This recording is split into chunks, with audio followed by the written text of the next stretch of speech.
Voilà, bonjour à tous, bienvenue à au vocabulaire. Donc ce matin, nous sommes le vendredi 19 juin et aujourd'hui ce sont les dernières vidéos de cette période de confinement qui touche à sa fin. J'en ferai une troisième de chez moi, je ferai un peu le bilan de tout ça et puis quelques recommandations au vu du collège. Voilà, je ferai ça ce soir. Vous verrez ça tranquillement ce soir ou demain matin. Comme d'habitude, il y a un jour de décalage entre le moment, voilà, parce que le soir je rentre, je mets les vidéos, je tape le mot, etc. Donc là, vous savez que donc, je l'ai mis sur le blog hier. Je vous le dis aussi aux élèves qui sont là.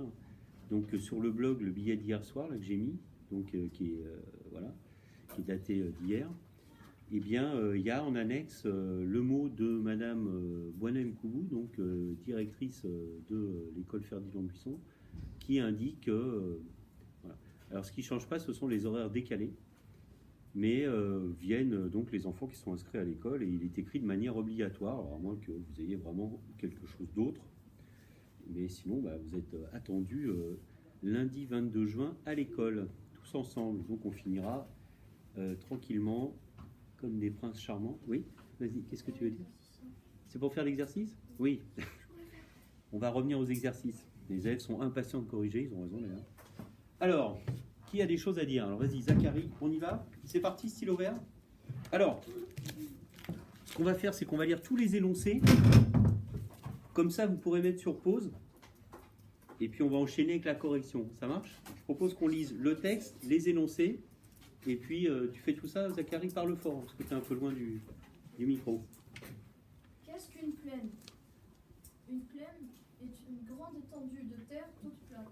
Il n'y a aucune colline jusqu'à l'horizon, et on y voit très loin, un peu comme sur la mer. Les plaines sont d'anciennes montagnes usées pendant des millions d'années ou des terrains composés de débris déposés par les fleuves. En Chine, elles ont été formées par d'énormes quantités de poussière apportées par les vents. Certaines plaines sont immenses. En Amérique du Nord, on les appelle prairies, en Amérique du Sud, pampa. Pampa. Alors, exercice 5, quelle est donc la consigne, s'il te plaît? Lis le texte et réponds aux questions. Voilà, très bien. Le 3. À l'aide de ton dictionnaire, recherche le mot suivant et emploie chacun d'eux dans une phrase. Très bien. Le 5. Recopie et complète les phrases avec les mots suivants. Et le 9. Retrouve les noms de ces différents habitants. Alors le 9, il y a eu des grosses discussions dans la classe pour arriver à savoir... il y a eu des noms un petit peu fantaisistes qui sont sortis. Je rappelle que l'exercice 9 n'est pas un exercice d'improvisation ou d'expression écrite. Hein. Non, on cherche des mots qui existent, hein. D'accord? Alors il y a des mots très jolis qui apparaissent de temps en temps, mais ils n'existent pas dans le dictionnaire. Ceci dit, quand vous inventez un nouveau mot, même s'il n'est pas dans le dictionnaire, on appelle ça un néologisme. Voilà, des néologismes, on en fait tout le temps en réalité. Quand on pense utiliser un mot et que c'est le bon, puis en fait il n'existe pas, comme pour l'habitant du Nil par exemple, on verra comment ça s'appelle. Voilà, bon, vous pouvez mettre sur pause si vous voulez, voilà, et puis on va passer tout de suite à la correction. Alors tu veux faire le premier Vas-y, d'accord. Qu'est-ce qu'une plaine? Alors, une plaine est une grande étendue de terre toute plate. Voilà, bon, il suffisait de recopier la première partie de la phrase, mais tu as bien raison, hein, c'est la meilleure définition. Une plaine, grande étendue de terre toute plate, tout simplement. Ensuite, qui avait... Pardon, vas-y. D'anciennes montagnes usées pendant des millions d'années. Tout à fait, ouais. D'accord. Vous connaissez ces histoires, c'est ce qu'on appelle de la géologie, hein, c'est-à-dire que comment se forment les montagnes, les chaînes, il y a les plaques tectoniques, les mouvements, bon, on va pas s'étendre là-dessus, mais voilà. Vas-y, Zachary. Comment se sont-elles formées en Chine? Il manque d'énormes quantités de poussière apportées par le vent. Oui. Quels Non, sont les- attends. sur la baie, sur la baie, ça peut très bien être ou des terrains composés de débris déposés par les fleuves. Oui, tout à fait. Ouais. Oui. Mais oui, tout à fait. Ou des terrains composés de débris déposés par les fleuves, c'est ce qui est dit dans le texte. Oui, tout à fait. Les deux fonctionnent pour la baie. Ouais. Donc ensuite, comment se sont-elles formées en Chine? Par d'énormes quantités de poussière. Alors attends, moi je suis d'accord avec ta réponse, mais la phrase réponse c'est elles se sont formées en Chine Elles se sont formées en voilà. Chine par d'énormes quantités de poussière apportées par le vent. J'ai tendance en fin d'année, là, un petit peu par moment, au niveau de la présentation, alors que j'étais un peu plus... je rappelle, hein, phrase-réponse, on reprend les termes de la question et on reformule. Indispensable, ok? Vas-y, très bien. Quels sont les synonymes du mot plaine? Donc, Les synonymes du mot plaine sont prairie en Amérique du Nord et pampa en Amérique du Sud. la prairie ou la pampa, voilà. Il y a aussi, en fonction d'autres endroits, d'autres appellations. On ne va pas rentrer dans le détail. Si vous allez en Russie, ça s'appelle autrement. Ritz, tu veux corriger le 3? Est-ce qu'on peut faire le 2 à l'oral peut-être? Est-ce que des personnes veulent voir un petit peu? Alors le 2, alors la montagne, c'est quel numéro, Maya? Le 4. Voilà, on fait le 2 à l'oral comme ça. Le 4, très bien. La mer, bon, c'est pas très difficile, hein, mais bon. Allez, vas-y, Chani.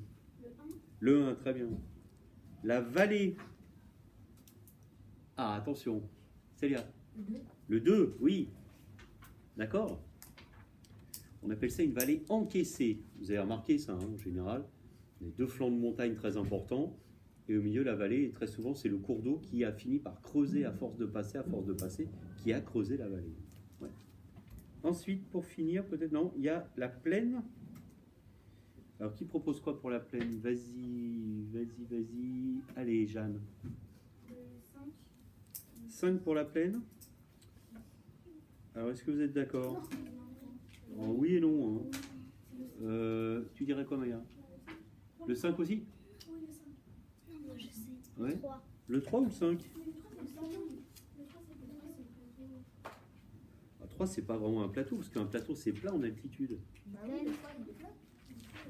Ah, le 3, il est plat, mais il est pas en altitude. Plaine est une grande étendue de terre toute plate. Bah, elle est toute plate. Le 3, il est tout plat. 6, c'est la colline. Après, sinon, c'est tout plein de 3, bottes. c'est plaine. Hein. 3, c'est plaine. Ensuite, plateau, donc. Là, je veux bien entendre 5. D'accord? Il y a des pays, par exemple, comme le Kenya, on appelle le pays des hauts plateaux. C'est d'ailleurs pour cette raison que c'est un pays, curieusement, qui est assez en altitude. C'est pas non plus l'Himalaya. Hein. Mais les coureurs, par exemple, kenyans, du fait que les enfants parcourent énormément de distance dans ce pays pour aller à l'école, pour se déplacer sur des hauts plateaux en altitude, quand ils descendent au niveau de la mer, le sang est très oxygéné et ce sont des coureurs hors pair. Les coureurs kenyans, en athlétisme, c'est une référence. Donc le Kenya, c'est le pays des hauts plateaux. Voilà. Oui? Je crois que c'est un habitant du Kenya qui a gagné le marathon. Ah oui.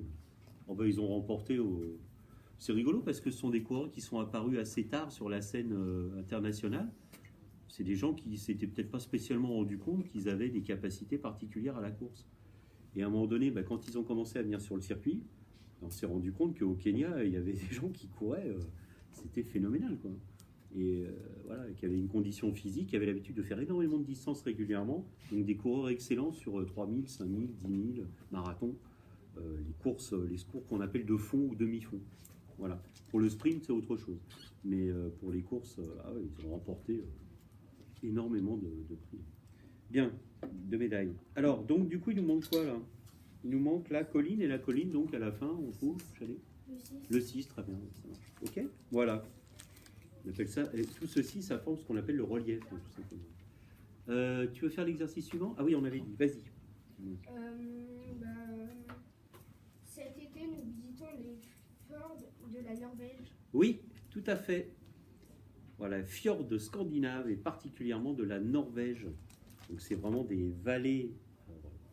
Vous avez la mer à cet endroit-là. D'accord? Et puis, vous avez des énormes flancs de montagnes magnifiques. Alors, ce sont des paysages immenses. Hein. Les fjords norvégiens. Il y a d'autres fjords aussi. Il y en a en Suède, etc. Voilà, typiquement, c'est ces paysages de la Scandinavie. Ensuite, on continue. Le Cap. À cet endroit, la côte forme un cap. Alors, cap pour toi, c'est quoi? Qu'est-ce que ça veut dire un cap? J'ai lu dans le dictionnaire, un cap c'est une espèce de truc creusé. Un truc creusé? Moi, j'ai Je suis pas archi convaincu. Qu'est-ce que vous avez lu là? Qu'est-ce que tu penses, Raphaël? le Cap Horn se trouve au sud du continent américain. Ouais, alors c'est quoi un cap?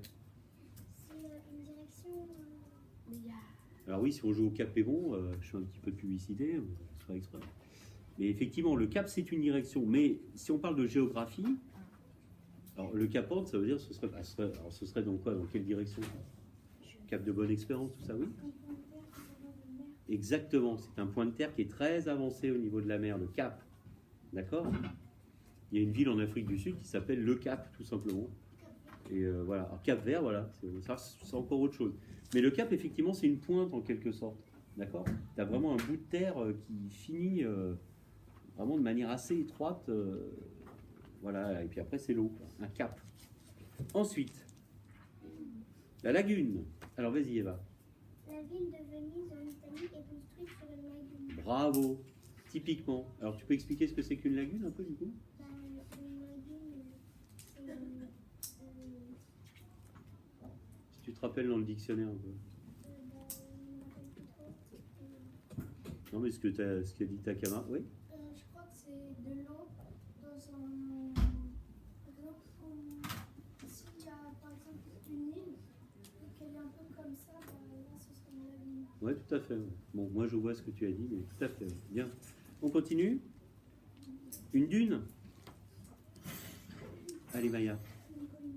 Colline de sable. Ouais. Est-ce que vous connaissez la plus grande dune de France? Ah, tu la connais? Oui. La dune du Pilat. La dune du Pilat, tout à fait. Elle fait combien de haut à peu près? Je suis allée sur. Alors attention, hein, c'est pas une petite dune, elle fait à peu près 115-120 mètres de haut.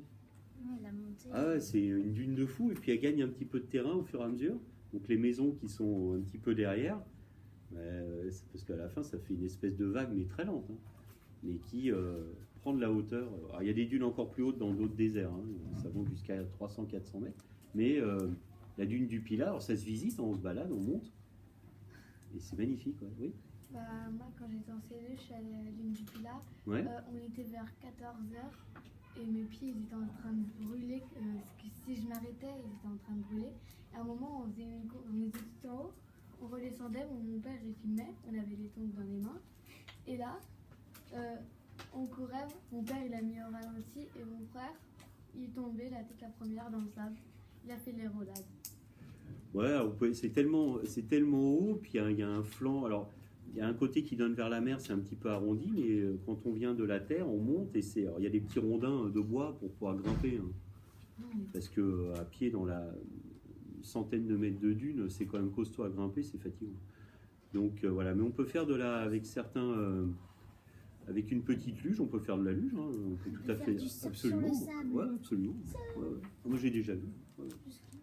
C'est à voir, c'est une curiosité. Curiosité la dune du Pilat. Bon, on continue. Alors les calanques, on a donné la définition tout à l'heure. Est-ce que quelqu'un de mémoire pourrait me le redire? Allez, qui n'a pas trop parlé là? Bon, bah tiens, vas-y Zachary, tu veux parler un peu? La calanque est une crique rocheuse en Méditerranée. Oui, puis surtout, il y a une particularité, oui. Elle est profonde. Elle est très profonde, ouais. Vous avez immédiatement de la profondeur. Donc les calanques tu disais quelle ville? De Cassis, ouais, tout à fait. Donc voilà, c'est au sud de la France. Hein. Marseille, calanques très célèbres, voilà, qui sont protégées. Hein. Ce sont des sites naturels protégés, bien sûr. C'est très particulier, les calanques, c'est très joli. Allez, on continue. La baie. Vas-y, si tu veux, Chadé. Non? Ouais, si tu veux. Alors, qu'est-ce que c'est qu'une baie? Alors ça, c'est la définition géographique? Non, les baies, oui, il y a les fraises, les framboises, plutôt framboises, pardon, myrtilles, tout ça. Mais une baie, sinon, ça a un autre sens au niveau géographique. Vas-y, Célia. Les murets, les groseilles sont des baies, des petits fruits. C'est ce qu'elle a dit, non, mais c'est ce qu'elle a dit. Ah non, on parle de géographie. Hein. Oui, les petits fruits, les baies, mais c'est autre chose, ça, oui.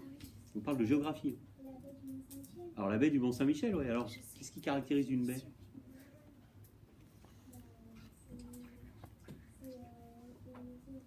C'est pas facile à définir, je suis d'accord avec toi.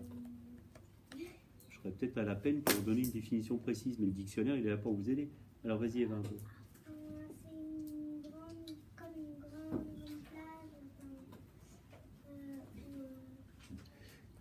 Alors, ce qui distingue une plage d'une baie, c'est que la plage, à un moment donné, qu'est-ce qui se passe au niveau de l'eau, normalement? Il y a des marées hautes, marées basses. Oui, mais oui, je suis d'accord avec toi. Mais alors, Flavien. C'est que la mer, elle vient jusqu'à la baie du Mont-Saint-Michel, donc elle vient jusque sur les côtés du Mont-Saint-Michel, Voilà. pas comme à la plage où elle vient jusque... Exactement. La plage fait une barrière au bout d'un moment, ou avec une digue, alors que la baie finit par être normalement complètement envahie par l'eau. C'est ça qu'on appelle la baie du Mont-Saint-Michel. Et il n'y a que dans les très grosses marées, les gros coefficients, que le Mont-Saint-Michel devient une île, absolument. Et là, la baie est entièrement faite d'eau. Il y avait un C'est pas sorcier que j'avais mis en lien pendant le confinement, où on voyait l'eau. C'est impressionnant, hein.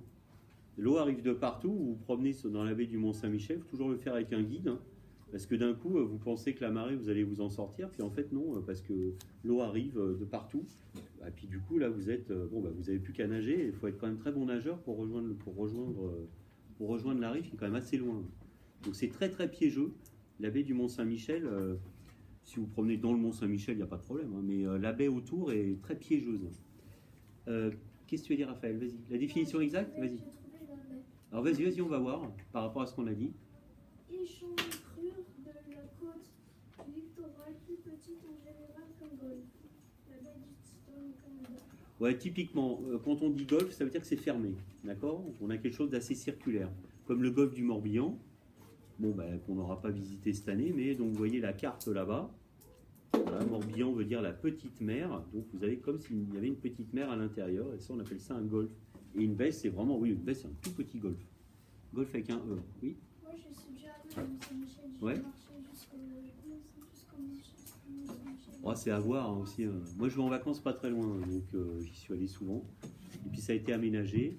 Et une fois, j'ai même dormi dans un hôtel dans le Mont-Saint-Michel. Alors c'est très rigolo parce que le Mont-Saint-Michel, il n'y a que 8 personnes qui y habitent en permanence.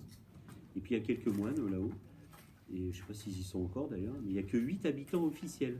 C'est un monument historique, là encore, c'est l'État un petit peu qui décide. Et le soir, dans le Mont-Saint-Michel, quand ils ferment les portes, donc là on est vraiment enfermé un petit peu dans l'île, et il n'y a personne. Donc je me souviens, j'avais le Mont-Saint-Michel, on avait le Mont-Saint-Michel pour nous, quoi. C'était absolument génial, on ne croisait personne. Parce que dans la journée, il y a quand même du monde. Très très très visité. Hein. Parce que les ruelles sont étroites, derrière au niveau confinement, je pense que c'était pas l'endroit à visiter.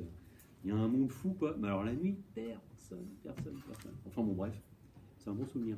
Oui, qu'est-ce que tu veux dire? Sinon, il disait endroit de la côte où la mer avance dans la terre. Ouais, tout à fait. Ouais. Bon, pour moi, il y a ce côté baie un peu circulaire, de toute façon, ou demi-fermé comme un croissant. Et voilà.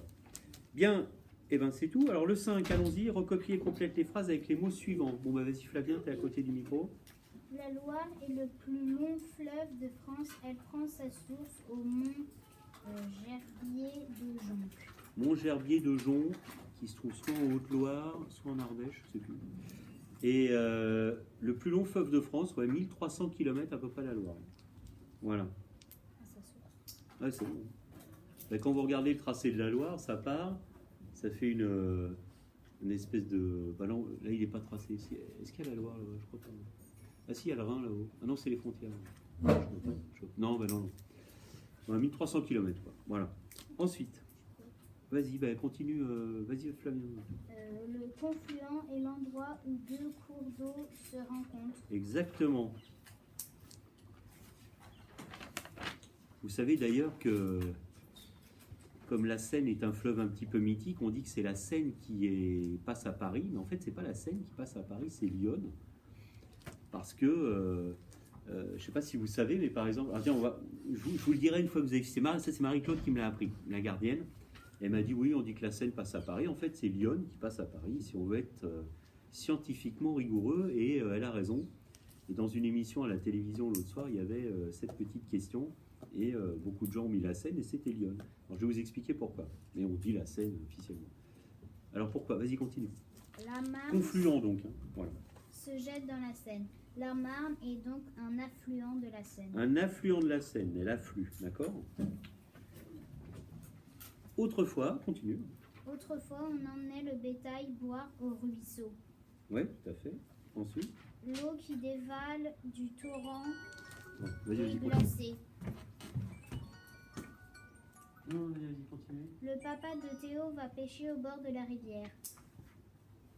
Ok. C'est fini. Très bien. Juste, normalement, vous avez des petites rivières qui finissent par se jeter les unes un petit peu dans les autres, et ce qui crée à la fin le fleuve. Et bien sûr. Et très souvent, quand il y a deux cours d'eau qui se rencontrent, il y en a un qui devient l'affluent, c'est-à-dire le petit qui se jette dans le plus gros, au niveau du débit. Eh bien, le plus petit, il disparaît, et c'est le plus gros dont on garde le nom. Eh bien, figurez-vous que dans l'Yonne, alors l'Yonne, c'est dans la région Bourgogne-Franche-Comté, c'est le département, regardez, c'est pas très très loin de... C'est pas très très loin de... Regardez. Marie-Claude, elle est de là-bas. Elle est de Lyon. Alors, à un moment donné, dans Lyon, il y a Lyon et la Seine qui se rencontrent. Et bien, figurez-vous que Lyon est plus importante que la Seine. Mais la Seine étant une espèce de fleuve mythique pour différentes raisons, il a été décidé que, même si Lyon était un peu plus important au niveau débit, parce que normalement, c'est la Seine qui devrait se jeter dans Lyon, puisque Lyon est plus important. Et donc, non, on considère que là, c'est le contraire. Là, c'est le plus petit qui l'emporte. Et puis, donc, c'est pour ça que la Seine passe à Paris officiellement, alors qu'au niveau débit, c'est plutôt Lyon. Ok, bon, c'est un petit détail, c'est une petite devinette que vous pouvez poser chez vous. Voilà. Allez, on termine avec l'exercice 9. Et là, on va entendre des belles choses, j'espère. Allez, on interroge un peu au tout venant. Chadi, tu commences ? Celui qui habite à la montagne. Montagnard, comment tu écris la fin ? ARD, ouais, parce qu'il y a montagnard, très bien. Celui qui habite à la campagne, Myriam. Un campagnard, très bien. Même terminaison. Maya, celui qui habite en ville. On dit un urbain, oui. Voilà, urbain, qui est aussi un adjectif. Urbain, qui vient de urbs, urba, je crois que ça veut dire ville en latin. Et voilà. Alors attention, urbaniste, c'est quelqu'un qui pense l'aménagement de la ville, c'est autre chose. Mais un urbain, celui qui vit en ville, tout simplement. Vas-y, Eva. Celui qui habite en banlieusard. Un banlieusard. Banlieusard, banlieusarde. Un mot assez récent. Vas-y, Arlette. Oui. On dit un Ilien. I-L-I-E-N. Et pas un Illois ou... je sais pas. Alors peut-être qu'en ancien français, on dit un Illois, parce que je pense à la ville de Lille, qui donne des Lillois et pas des Liliens. Mais là, je m'aventure au hasard. Là, je sais pas trop. Donc, je vais pas dire n'importe quoi. Ilien, c'est sûr. Et pour finir, allez, tu as fait le dernier ? Alors Raphaël, vas-y. Celui qui habite dans un village, un villageois. Ouais, villageois, hein. Vous connaissez ça, vous ? Avec le loup-garou, les villageois et les loups-garous. Vous connaissez ce jeu-là ? Oui ? C'est tout pour le vocabulaire. Voilà, géographique. Est-ce qu'il y a des questions ? Non ? Ben écoutez, tant mieux. Enfin, tant mieux. C'est pas de questions spécialement. On se retrouve tout à l'heure pour les mathématiques. On parlera des échelles. Et voilà, voilà. Allez, à tout à l'heure.